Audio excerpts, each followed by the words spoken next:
আসসালামু আলাইকুম এভরিওয়ান। আশা করি আপনারা সকলে ভালো আছেন। আজকে আমার এই ভিডিওতে আপনাদের সাথে শেয়ার করব আপনারা যারা ওমরা বা হজ করতে মক্কা মদিনাতে আসেন তারা কোথায় কোথায় জিয়ারত করবেন বা দর্শনীয় স্থানগুলি দেখতে পাবেন। আমি অলরেডি আমার আগের একটা ভিডিওতে মক্কা জিয়ারতগুলি দেখিয়ে দিয়েছি, কোথায় কোথায় যাবেন। তারপর আমি ইনবক্সে দিয়ে দিব আমার ওই লিঙ্কটা। আজকে আমি আপনাদেরকে সাথে শেয়ার করব মদিনাতে আমরা কোথায় জিয়ারত করব, কোথায় কোথায় যাচ্ছি, গুরুত্বপূর্ণ স্থানগুলি। আপনারা মদিনা মসজিদে নববীর আশেপাশ থেকে এখানে কয়েকটা বাস পেয়ে যাবেন, ট্যুর বাসগুলিও পেয়ে যাবেন, এবং কি আপনারা চাইলে যদি সংখ্যা বেশি হন তাহলে আপনারা চাইলে এখান থেকে প্রাইভেট কার ভাড়া করে নিতে পারেন। এখানে আপনারা বিভিন্ন ধরনের গাড়ি পেয়ে যাবেন। আপনাদের লোক সংখ্যা বুঝে গাড়ির লোকের সাথে আপনারা একটু দাম কষাকষি করে নেবেন, তাহলে এতে সুবিধা হবে। কারণ যে দাম হয় ওই দাম অনুযায়ী ওরা চলাফেরা করবে আপনাকে, এবং কি গাইডটাও ওরা বলে দিবে কোথায় কি বিস্তারিত এবং কোন মসজিদের বা কোন স্থানের কি গুরুত্বপূর্ণ এই সম্পর্কে আপনাদের তখন ডিটেলস ওরা ড্রাইভাররা যারা থাকে ওরা আপনাদেরকে একটা গাইডলাইনের মতো দিয়ে দেবে। আমরা প্রথমে এখন যাব উহুদ পাহাড়, যেখানে উহুদের যুদ্ধ হয়েছে, এবং কি হামজা রাদিয়াল্লাহু আনহুর মসজিদ। এই যে এটি দেখতে পাচ্ছেন, ওনার নাম অনুযায়ী হামজা রাদিয়াল্লাহু আনহুর ওর মসজিদ। উনি একজন সাহাবী ছিলেন, খুব নামকরা। ওনার নাম অনুযায়ী এই মসজিদটি নির্মাণ করা হয়, এবং কি ওনার এখানে কবরস্থান এবং কি উহুদ যুদ্ধ বা রুমা পাহাড়, এই দুটি পাহাড়ে পাশাপাশি অবস্থিত। আমরা প্রথমে আগে সেখানে নেমে যাব। নেমে আপনারা চাইলে আগে ঘুরে আসতে পারেন এবং কি কবর জিয়ারত করে আসতে পারেন। দেন 2 রাকাত নামাজ এখানে আদায় করতে পারেন। এখানে সকল দর্শনার্থী বা যারা দেখতে আসে সকলে 2 রাকাত নামাজ আদায় করে। দেন আমরা আগে উহুদ পাহাড়ের উপরে উঠবো, তারপর দেখাচ্ছি। দেখেন হাজার হাজার মানুষ এখানে উঠে। উহুদ পাহাড়ের এটির একটা ইতিহাস আছে, আপনারা হয়তো অনেকে জানা আছে বা অনেকের জানা নেই। এখানে উহুদের যুদ্ধের সময় আমাদের রাসূলগণ বা অনেক নবী রাসূলগণ 70 জনের মতো শহীদ হয়েছে। এটির মেইন আকাশ ঘটনায় এটি।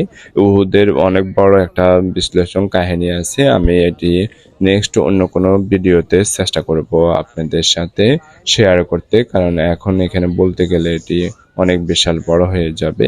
এর কারণে আমি সংক্ষিপ্ত আকারে দেখিয়ে দিচ্ছি, এবং কি ওনাদের এখানে কোথায় শায়িত করা হয়েছে সাথে ওই জায়গাটাও দেখাবো। ওই সাথে ও রোমা পাহাড়টিও এখানে অবস্থিত। আমরা একটু পরে আপনাদেরকে দেখান, আমি ও পাহাড় থেকে উপরের দিক থেকে আপনাদেরকে দেখাচ্ছি। চতুর্দিকটি ঘুরে একটু দেখাবো। দেন তারপর আমরা কবর জিয়ারত করতে চলে যাব। আপনারা সঙ্গেই থাকুন, দেখতে থাকুন। দেখুন আমি এখান থেকে উপর থেকে চতুর্দিক ঘুরে ঘুরে দেখাচ্ছি মূল্যতে। এরপর আমরা আস্তে আস্তে এখানে কবর জিয়ারত করতে যাব। এখানে হামজা রাদিয়াল্লাহু আনহুর কবরস্থানের সাথেও অনেক সাহাবীদের কবর আছে। মোট 70 জনের কবরস্থান এখানে আছে। এখানে বাংলাতে ইংলিশে বিভিন্ন জায়গাতে লেখা আছে এখানে কিভাবে কবর জিয়ারত করবেন বা কি করবেন বিস্তারিত এখানে দেখান। কোনো কিছু মানত না করা, সেজদা না করা ইত্যাদি, মানে দোয়ার আশা, ইবাদতের আশা আপনারা কোনো শিরকি কাজ করবেন না এখানে আসি। এগুলি এখানকার সরকার কর্তৃক বিভিন্ন ভাবে লেখা আছে। আর এখানে দেখেন কবর, এখানে কোনো নির্দিষ্টভাবে কোনো চিহ্নিত দেওয়া নাই কোথায় কোন সাহাবীর কবর। এর কারণে আমরা এরপর কবর জিয়ারত করা শেষ করার পর আমি উহুদ মসজিদের ভিতরে চলে যাচ্ছি। এখানে 2 রাকাত নামাজ আদায় করে তারপর আমরা এখান থেকে চলে যাব। সাথে সাথে আপনাদের সাথে শেয়ার করতেছি হামজা রাদিয়াল্লাহু আনহুর নামে যে মসজিদটি এখানে, ওইটা কিরকম এটি একটু ঘুরিয়ে দেখানোর চেষ্টা করি। কারণ আমার কাছে প্রতিটা দেশে গেলে আমার মনে হয় মসজিদগুলো দেখানোর চেষ্টা করতে থাকি, কারণ মসজিদগুলো এত সুন্দরভাবে এখনকার মসজিদগুলো ডেকোরেট করা থাকে, আপনারা না দেখে পারবেন না। খুব সুন্দর, আসলে খুব পছন্দনীয় কারুকার্য করা। প্রত্যেকটা দেশের সরকার এখন খুব সুন্দরভাবে কারুকার্য করা করে থাকে। দেন আমি আরেকবার এই পাহাড়টি রওজা আর রাসূলদের কবরস্থানটি দেখে আমরা এখান থেকে চলে যাব এখন। আমরা এগিয়ে যাচ্ছি। দেন আমাদের গাড়ির দিকে আমরা চলে যাব। দেন আমরা অন্য আরেকটি গন্তব্য যাব, আপনাদের সাথে অলরেডি শেয়ার করতেছি। আপনারা সঙ্গেই থাকুন, ভিডিওটি ফুল দেখতে থাকুন, এবং কি ভালো লাগলে লাইক, কমেন্ট, শেয়ার করতে পারেন।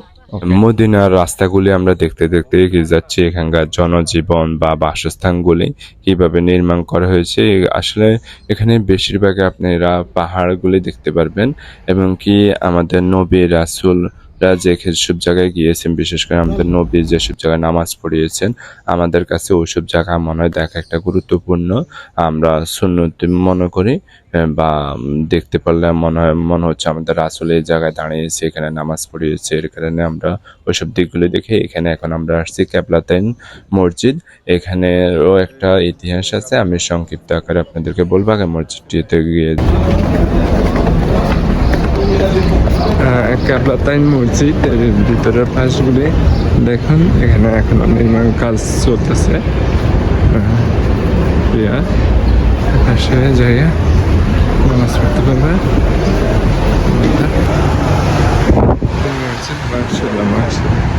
এই কেবলাতাইন মসজিদের ভিতরের দৃশ্যটি দেখাই নিচ্ছি, কারণ অনেকে ভিতরের পাশটা দেখতে পান না বা অনেকে যাওয়ার সৌভাগ্য হয় না।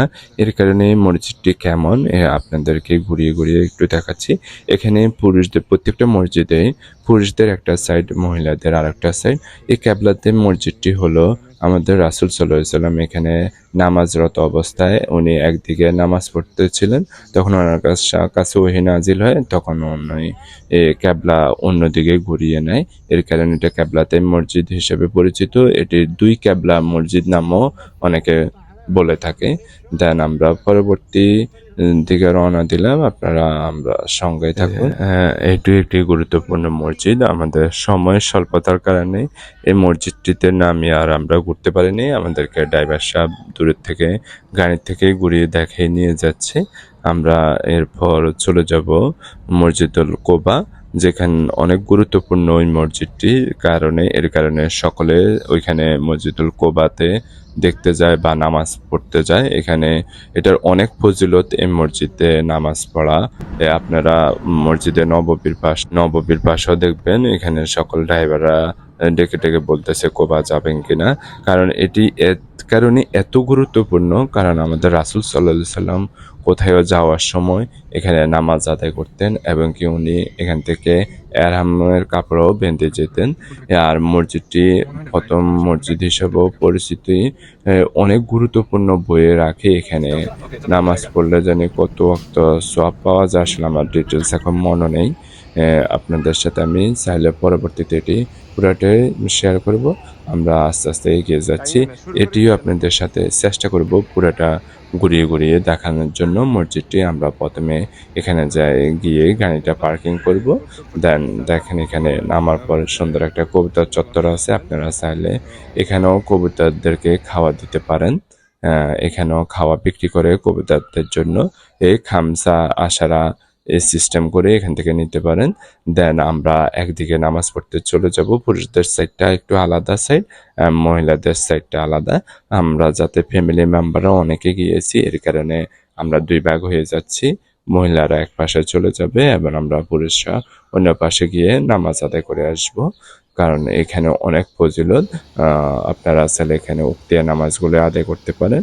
আমরা যাতে একটু হাতে সময় কমে, এর কারণে আমরা খুব দ্রুত এখানে 2 রাকাত নামাজ পড়ে দেন তারপর এখান থেকে বের হয়ে যাব। আমি এর ভিতরে চেষ্টা করব আপনাদেরকে মসজিদটা পুরো ঘুরিয়ে ঘুরিয়ে দেখানোর জন্য, এমনকি মসজিদে কোবা এটির ভিতরে কি রকম, এটি একটু সঙ্গে থাকুন, দেখাচ্ছি আপনাদেরকে। পৃথিবীতে সকল মসজিদে নামাজ পড়লে অনেক ফজিলত বা ফজিলত কামানো যায়। এর ভিতরে পৃথিবীতে সবচেয়ে বেশি 4টি মসজিদ গুরুত্বপূর্ণ, আপনাদেরও অনেকের জানা আছে। তোমাদের মসজিদুল হারাম শরীফের কাছে যেটি অবস্থিত কাবা শরীফ নামে আমরা পরিচিত, এরপর মসজিদে নববী, বাইতুল মুকাদ্দাস এবং কি এরপর 4র্থ নম্বরে এটি গুরুত্বপূর্ণ স্থান অর্জন করে আছে মসজিদুল কোবা। এটির একটি বিশেষ কারণ হলো রাসূল সাল্লাল্লাহু আলাইহি সাল্লাম যখন ইসলাম গ্রহণ করার পর বিভিন্ন মক্কাবাসীদের দ্বারা বিভিন্ন নির্যাতিত হয়ে আসছিল, তখন আল্লাহ তাআলার নির্দেশে রাসূল সাল্লাল্লাহু আলাইহি সাল্লাম মদিনাতে আগমন করতেছিলেন। তখন মদিনাবাসীরা ওই কোবা নামক স্থানে এখানে আসে অপেক্ষা করতেন রাসূল সাল্লাল্লাহু আলাইহি সাল্লামের আগমনের জন্য। প্রতিনিয়ত অপেক্ষা করে যখন তারা নিরাশ হয়ে ফিরে যেত প্রতিদিনে তাদের বাড়িতে। একটা সময় ওইখানে মদিনার এক ইহুদি দেখলো পাহাড়ের মাঝখানে মরুভূমি দিয়ে বালু উড়িয়ে আসতেছিল। তখন উনি মদিনাবাসীদেরকে খবর দেয় আমাদের প্রিয় নবী হযরত মুহাম্মদ সাল্লাল্লাহু আলাইহি সাল্লামের আগমনের বার্তা। তখন থেকে এখানে রাসূল সাল্লাল্লাহু আলাইহি সাল্লাম মদিনা আগমনের পর কুলসুম ইবনে হিতুম আপ্যায়ন গ্রহণ করেন এবং কি উনি ওইখানে 14 দিন অবস্থান করে দেন। তারপর খেজুর শুকানোর জায়গায় তিনি একটি মসজিদ নির্মাণ করেন এবং কি এটি ইসলামের প্রথম একটি মসজিদ হিসেবে এটি হলো মসজিদে কোবা, যা মসজিদে নববীর দক্ষিণ পশ্চিম পাশে অবস্থিত। মসজিদে নববীর থেকে এটির দূরত্ব 3 কিলোমিটার। আমাদের প্রিয় নবী হযরত মুহাম্মদ সাল্লাল্লাহু আলাইহি সাল্লাম যখন মক্কা থেকে মদিনায় হিজরত করে তখন উনি মদিনাতে 10 বছর ছিলেন।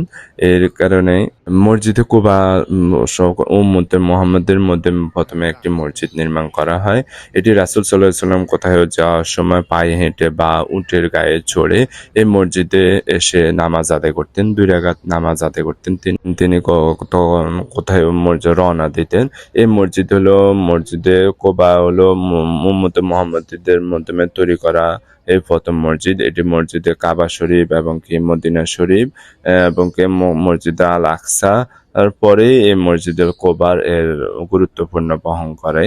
এটি আপনাদেরকে ঘুরিয়ে দেখাচ্ছি, দেখেন বাইরের পাশটিও পুরাটাই দেখেন আপনারা কি সুন্দর মসজিদটি। আসলে বর্তমানে এটি নির্মাণ কাজ করে বা আধুনিকতার ছোঁয়া নিয়ে এখানকার সরকার এটিকে আসলে অনেকটুকু সৌন্দর্য বহন করেছে এবং কি অনেকটুকু চেঞ্জ করেছে।